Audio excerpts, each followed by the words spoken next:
E continuando o nosso estudo, né? Hoje eu trago para a mesa John O'Neill em O Lado Escuro do Sucesso. E para começar a sessão, vamos evocar então Paul Williams com a frase: "Não estou neste planeta para fazer alguma coisa. As coisas que realizamos são expressões do nosso propósito, né, o nosso propósito de vida." Ainda falando, né, do diálogo com as sombras, a busca dessa identificação interior que nos leva ao autoconhecimento, vamos começar, como sempre fazemos, fazendo a leitura de um pequeno parágrafo. Em seguida, vamos partir para o debate em si. E John O'Neill começa dizendo: "Supõe-se que todas as pessoas querem ter êxito. Quanto mais, melhor. O êxito ao chegar, parece trazer em si uma ansiedade. Será que ele vai durar? Como posso obter ainda mais? Será que eu mereço tudo isso que eu adquiri? E se eu o perder? Por essa razão, o êxito se transforma rapidamente de júbilo em preocupação, de alegria em fadiga crônica, em depressão ou numa crise pessoal de significado." Como ocorre essa mudança? Durante os períodos de êxito, vamos nos inflando, até alcançar o ponto da arrogância. E, dessa maneira, deixamos de encontrar e de assimilar a sombra. Deixamos de ouvir e observar a nós mesmos, além das extravagâncias frenéticas do ego. Vai além das extravagâncias frenéticas. É interessante que diz que vai além das extravagâncias do ego. Ou seja, pode chegar a um nível absurdo de arrogância, exteriorização, soberba, que a gente às vezes ficamos surpreendidos com a própria capacidade humana em ser mal, né, propriamente dito. É interessante também, logo no início, ele traz a questão do será que eu mereço esse sucesso? Né, você começa a ter questões dúbias, uma dualidade dentro da sua própria consciência, onde você pensa que se julga não merecedor daquilo, e obviamente esse julgamento do não merecimento afasta tudo aquilo de positivo que a vida tenta trazer até você. Até mesmo por uma questão de complementação energética, né, de eletromagnetismo em si. A questão do não merecimento é como a mesma coisa que dizer eu não quero isso. Essa é uma observação muito importante no nosso dia a dia, onde devemos ficar atentos e nos julgarmos, sim, pessoas capazes e conscientes de alcançarmos um objetivo melhor e também termos um significado próprio de merecimento. E esse significado próprio de merecimento traz como consequência tudo de positivo também para a nossa vida. Ou seja, aquela antiga crença que nós dizemos que ser rico é uma coisa ruim, entra em conflito com tudo aquilo que você aprendeu, aonde a questão do dinheiro é muito mal interpretada. Tanto que nós temos aqui uma frase ainda no início que diz assim: "Pois a raiz de todos os males é o amor ao dinheiro." 1 Timóteo 6,10. É interessante a gente analisar essa frase, porque se formos analisar do ponto de vista simplesmente moral, vamos dizer assim, o nosso subconsciente ele tem uma tendência a descartar essa possibilidade do dinheiro. Tá? Então é muito importante esse detalhe. Então, quando você pega uma determinada passagem bíblica, se você não interpreta, se você não entende aquilo, ou seja, o seu subconsciente entende de uma forma, tá, que você quer, ou da forma que passaram para você, ou da forma que você acha que aquilo deve ser. Automaticamente você cria uma realidade, né, uma verdade em cima disso. E você começa a excluir a questão do dinheiro na sua vida. Esse é um ponto muito crucial a ser entendido. Então, quando nós temos que ficar atento à questão do dinheiro, que é o que Timóteo fala, né, nos versículos 6 e 10, 1 Timóteo 6 e 10, é essa informação. Ele é sim utilizado, ele pode ser muito bem utilizado, porém a questão da soberba é que deve ser controlada. A questão da arrogância, que é a questão da sombra que vem concomitantemente a isso. Ok?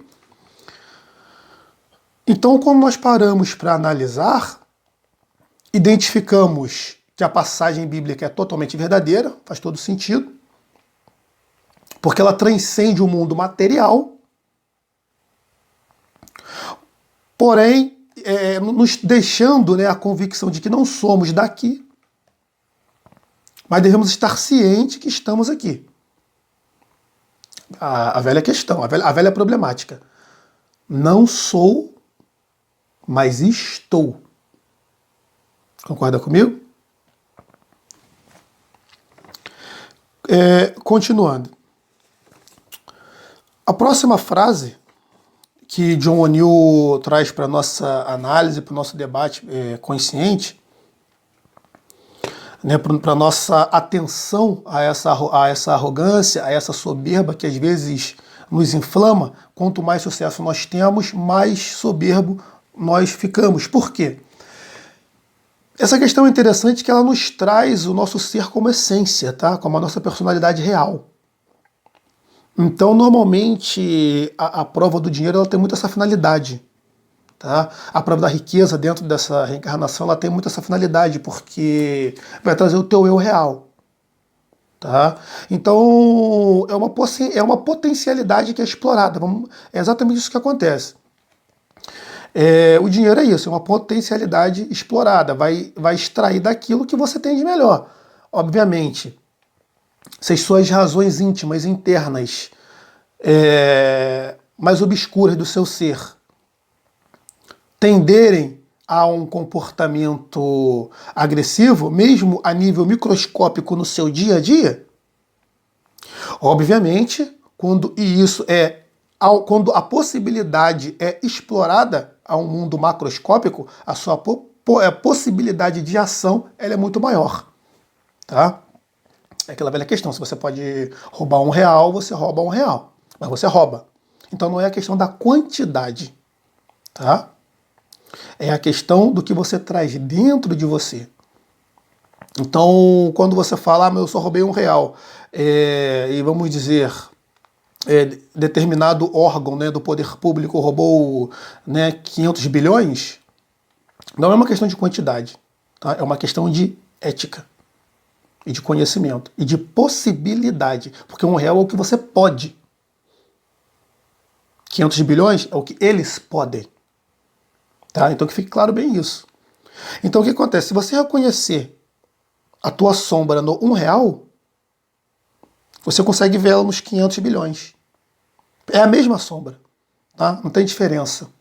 A problemática é a mesma. A problemática psicológica é a mesma. Tá? A psique é a mesma. Tá? Isso não se diferencia. Então, se você dá dinheiro, você vai potencializar aquilo que o cara já tem. É nada mais do que isso. Tá? Aquela frase, né, dê poder a uma pessoa para saber quem ela é basicamente isso. Tá? Então vai potencializar. E normalmente, quando alguém, vamos dizer assim, cruel, tá? Vou colocar entre aspas, porque nós estamos estudando e entendendo o que é sombra. Quando alguém cruel sobe ao poder e observamos as atrocidades, exatamente para que as pessoas observem, porque as pessoas possam observar que aquilo é uma realidade possível. Tá bom? E normalmente, né, quando... É muito interessante isso, porque quando nós olhamos o externo, nós identificamos o interno. E normalmente quando nós sentimos raiva daquele que subiu ao poder e foi mal, foi perverso, nós nos identificamos nele, tá? É bem interessante utilizar isso aí como espelho, tá? Que vai trazer pra gente exatamente a potencialidade interna que nós temos. Então, normalmente quando a gente começa a reclamar muito, né, da galera mal que tá no poder, tá roubando muito, então é um espelho ali muito claro e muito lúcido, perigoso, do que você é como essência. né? Então é muito interessante a gente ficar atento a esse detalhe, isso é muito importante. Né? Como eu falo, o nosso estudo sobre as sombras, né, ela requer um poder, uma determinação muito grande, porque você começar a reconhecer isso começar a reconhecer isso dentro de você, né, a reconhecer isso dentro, não é uma tarefa muito fácil de ser realizada, tá bom? Continuando a nossa observação e nossos estudos.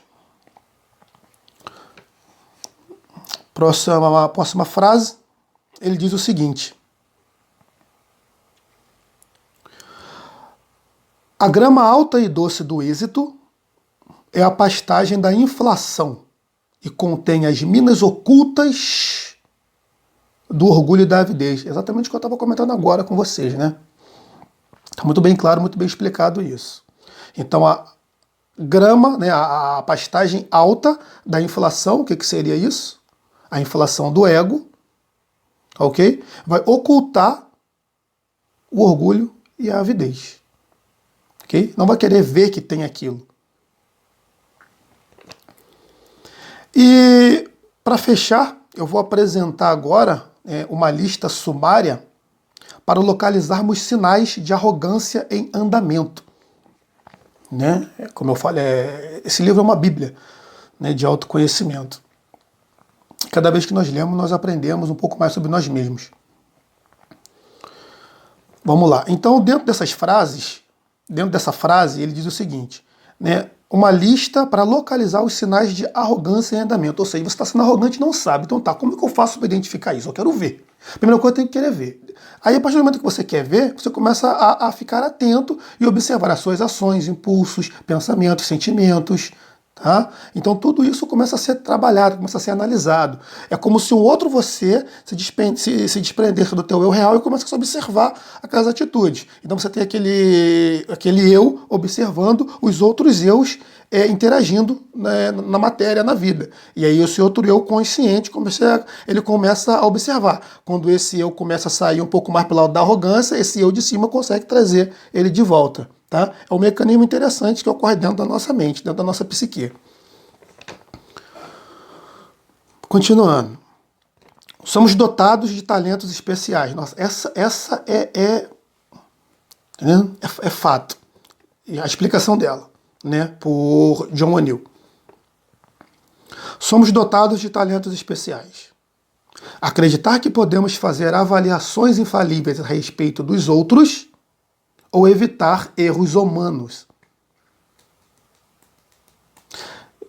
Vale a pena a gente ler de novo, né? Acreditar que podemos fazer avaliações infalíveis acerca dos outros ou evitar erros humanos. Somos dotados de talentos especiais.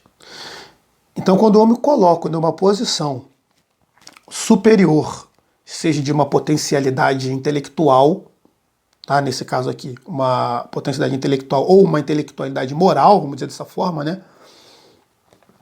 Eu começo a acreditar e eu começo a julgar os outros como incapazes. Tá bom? É interessante que tem um poema de Gibran que ele fala muito bem isso. Né? De uma forma bem resumida, ele fala: não pergunte ao desnudo aonde está as suas roupas. Né? É exatamente sobre essa frase. Então vamos trazer de novo a nossa consciência para o momento do agora, para o momento, né, eu sou dotado de talentos especiais, eu sou mesmo melhor do que o outro, será que existe essa separação? Como é que funciona isso? Isso é real, não é? A partir do momento que você já começa a se questionar, né, uma questão muito clássica da maiêutica socrática, você já começa a elucidar tudo aquilo. Tá? É bem simples. Obviamente, você pode começar a cair dentro de um aspecto dúbio de dúvida, né, de tantas indagações. Mas informação que eu te passo, não para nesse momento. Continua elaborando, indagando, abrindo seu baralho, que você vai conseguir automaticamente chegar no ponto-chave da questão. Aí você vai conseguir optar entre o sim e o não. Matamos o mensageiro. E matamos o mensageiro é o seguinte: Quando acusamos a pessoa que traz informações contrárias a nossas de excêntrica, lerda, de espírito invejoso ou incapaz de captar o panorama geral. Matamos o mensageiro. Tá? Ele complementa: estamos a caminho de futuros sofrimentos quando acusamos a pessoa que traz informações contrárias a nossas. Então isso é matar o mensageiro. Por quê? Se o universo é de possibilidades, se o mundo é de multiplicidade, continua em movimento, e o outro tem uma visão diferente da sua, e você nega aquilo, você está negando o próprio universo, você está negando uma possibilidade de ação. Não que seja real, que esteja certo ou errado, mas é uma possibilidade de pensamento e de razão e de conclusão que aquela pessoa chegou. E deve ser levada em consideração e respeitada por isso. Ok? Então, não matar o mensageiro é receber essa informação e analisar. Vamos prestar atenção no que você está dizendo. Vamos trazer de novo a maiêutica socrática e entender se realmente isso faz sentido ou não. Ele está certo ou não. E normalmente essa questão de certo e errado, nós temos que estar sempre atentos a isso em nossas vidas. Porque, dependendo da circunstância que você se encontra, é muito bom você parar e prestar atenção no que o outro está trazendo de informação para você. É muito, muito lúcido isso. Traz um aprendizado muito grande. Continuando, terceiro. Precisamos estar no comando. A explicação.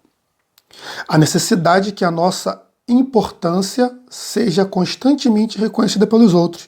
É sinal de insegurança reprimida. Interessante isso, né? Então, quando a gente começa a identificar essa sombra que, por exemplo, o meu trabalho é um trabalho que se eu sair, ninguém vai sair, né? Se eu sair da vida de fulano, fulano não é capaz de fazer mais nada.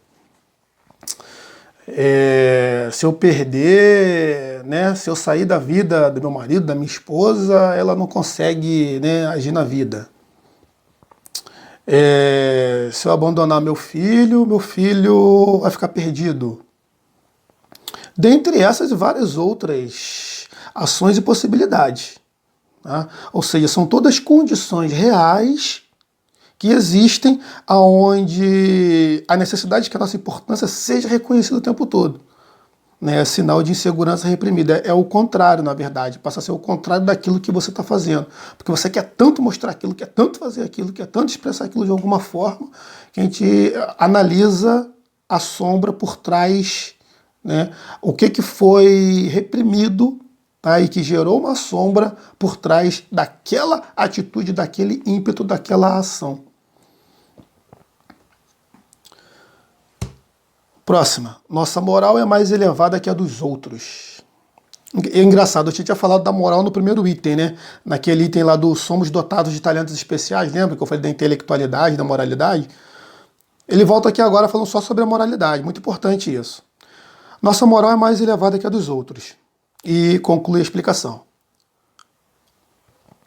Quando a pessoa ou grupo está no caminho da arrogância puritana, aqueles que pensam diferente podem vir a ser rotulados como errados. Nossa, isso é muito comum de acontecer no campo religioso, tá? Muito comum, muito comum. Porque normalmente as entidades religiosas, todos os grupos, independentemente de um ou de outro, julgam para si a verdade. Bem, então se eu tenho a minha verdade e se ele tem a verdade dele, aí é aquele detalhe, a minha é certa, dele é errada, já viu o conflito que isso dá, né? As guerras em relação a isso são muito claras durante toda a história. Não precisamos nem ir na época onde se matava em nome do Cristo.